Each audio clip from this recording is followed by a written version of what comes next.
Hi everyone and welcome back. Okay, so I've got a nice little watercolour sketch for you today. This scene was taken from a photo that I took when I was out on one of my walks earlier on in the year. It's kind of early springtime, late afternoon, the sun's fairly low in the sky. We've got those nice long foreground shadows there. I decided to use a little bit of artistic license and bring those shadows further forward into the picture to try and make for a nice composition.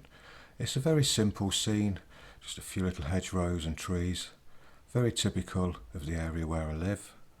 Not really much of a focal point going on, but I thought I'd just do a little sketch of it and try and capture a little bit of mood and atmosphere if I can. And more importantly, just have a little bit of fun with one of my favourite watercolour techniques, which is the pencil and wash technique. If you're a subscriber to the channel, you probably know all about this, but if you're new here, this is a method that I've been using for quite a while. It's a technique that I actually learnt from Olwyn Crawshaw, and like I said, I learnt it years ago and I've sort of been using it ever since.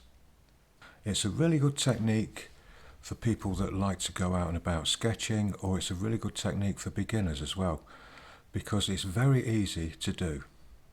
Basically, if you can sketch a little bit, the chances are you're going to end up with a nice little painting once you've applied a few washes over it. It takes away all the headache of worrying about tones and textures with pure watercolour.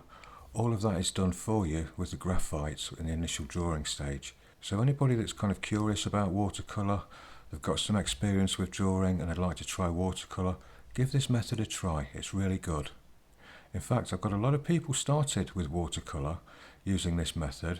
They come over onto my Patreon channel wanting to learn to draw, and they see me do some of these paintings and they have a go at it and they never look back. You know, they take up watercolour.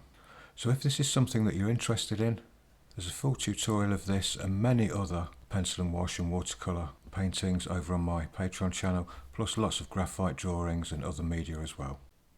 But I'm sure you'll love this technique. It's very easy to learn, very effective, doesn't take long to master this at all. So I'll leave links to Patreon in the end screen cards and in the description below. It'd be great to see you over there. It only costs £4 a month and you get access to everything. All of the drawing, painting, ink drawing projects, everything, just for £4 a month. That's all it is. Okay, so thanks very much for watching everyone. If you like the video or you like the painting, please give a thumbs up, leave a comment. I always read them and I always try and get back to you if I can. Okay, so take care everyone, and I'll see you in the next one. Bye for now.